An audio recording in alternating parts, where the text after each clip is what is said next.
ఎంత చేవజచ్చిన ప్రభుత్వం కాంగ్రెస్ పార్టీ ప్రభుత్వం అంటే చేతగాని ముఖ్యమంత్రి చేతగాని హోంమంత్రి బాధ్యతలు వేస్తున్న ముఖ్యమంత్రి సమాధానం చెప్పాలి.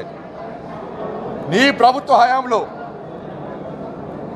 జిహెచ్ఎంసీ కార్పొరేషన్ అధికారులు పోలీసులు వచ్చి అక్రమాలు గుర్తుపెడితే నీకు ఛాలెంజ్ చేసే ముఖ్యమంత్రి నీతో ఏం కాదు, నువ్వు హోంమంత్రులు నీతో ఏం కాదు, మీ వాళ్ళు వచ్చి కూలబడితే మేము బాధ్యత కట్టిస్తున్నామని చెప్పి సవాల్ చేస్తే ఇలా రాష్ట్ర ముఖ్యమంత్రి చేతులు ముసుకొని కూర్చోండి. ఇలా అదే హైడ్రాలా పేదోళ్ళ ఇల్లు కూల్చేస్తే అక్కడ పేదోళ్ళు మా ఇళ్ళను కూల్చకండి అంటే లాఠీచార్జ్ చేసిరాడ. హైడ్రా పెడుతున్న పేదోళ్ళ ఇల్లు కూల్స్తే లాఠీచార్జ్ చేసిరు. పేదోళ్ళ మీద నాన్ అవైలబుల్ కేసులు పెట్టిర్రు. మహిళలను చూడకుండా పొట్టుబడి కొట్టిరు పోలీసులు. ఈ ఓల్డ్ సిటీలో పోలీసుల మీద దాడులు చేస్తే ఆధారాలుంటే, కార్పొరేషన్ సిబ్బంది దాడులు చేస్తే ఆధారాలుంటే కనీసం లాఠీ లేపే దమ్ము లేని పోలీస్ అధికారులు కొంతమందికి ఉన్నారు. ఇవాళ పోలీస్ అధికారుల సంఘం ఏమైంది?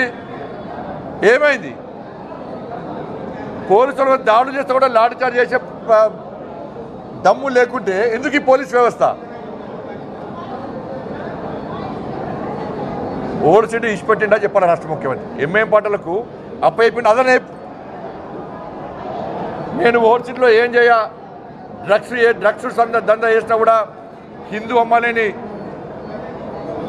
లోపరుచుకునే ప్రయత్నం చేసినా కూడా అక్రమ కట్టడాలను నిర్మూలించే ప్రయత్నం చేస్తే మా పోలీసులను కొట్టినా కూడా మేము ఏం చేయ ఎంఏలకు దారాదత్తం చేస్తా అని చెప్పు.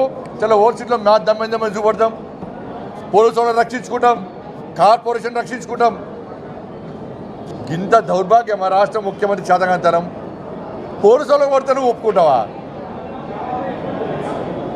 దేవాలయం మీద దాడులే, లవ్ జిహాద్ జరగబట్టే హిందూ అమైన డ్రగ్స్ పేరుతో వేధిస్తున్నారు, గోవులను వధిస్తున్నారు.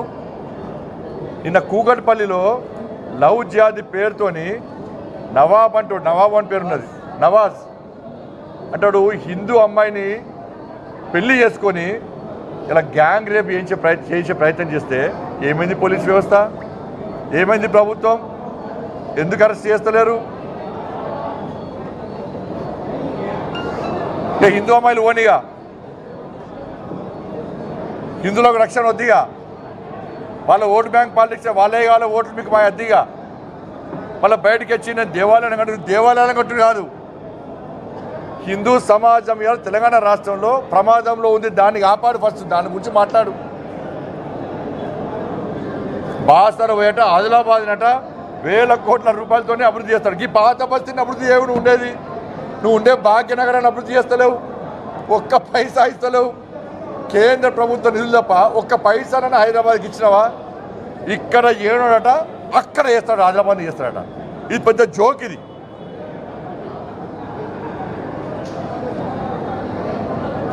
అభివృద్ధికి వ్యతిరేకం కాదు, ఆదిలాబాద్ అన్నీ అయ్యి. కానీ నువ్వున్న హైదరాబాద్నే చేస్తలేవు కదా. నువ్వు ఏడ పోతాడా ఉపన్యాసాలు ఇస్తావు, ఏడ పోతే వేల కోట్లు ఇస్తాడు, ఒక్క రూపాయి ఇవ్వవు. కేంద్ర ప్రభుత్వము గ్రామ పంచాయతీ అభివృద్ధికి నిధులు ఇచ్చింది. ఏ గ్రామానికి ఇస్తావు చెప్పు? ఏం చేస్తావు నిధులు? ఏడికి పోయినాయి?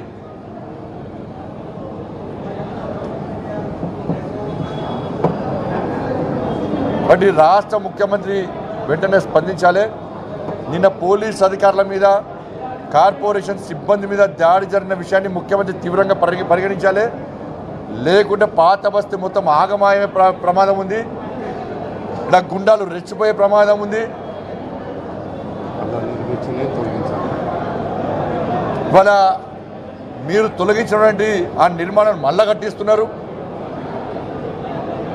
ఇలా హైడ్రాలో కట్టుకుంటే తప్పు, ఇక్కడ కట్టుకుంటే మాత్రం ఒప్పు. అంటే పాత బస్తీకి ఒక రూలు, వేరే బస్తీలకు ఒక రూలు. పాత బస్తీకి ఆ ముఖ్యమంత్రి స్వయం ప్రతిపత్తి కల్పించింది కావచ్చు. మీరు పాత బస్తీలో ఏమన్నా వేసుకోండి, రోడ్లు కబ్జా అయ్యండి, ప్రభుత్వ స్థలాలు కబ్జా అయ్యండి, హిందువుల ఆస్తులు దోచుకోండి, హిందూ అమ్మాయిలను లోపరుచుకోండి, డ్రగ్స్ సప్లై చేసుకోండి, దొంగ దందా లంగ దందా ఏంటి అని చెప్పి వాళ్ళకు అప్పయిపోయినావా?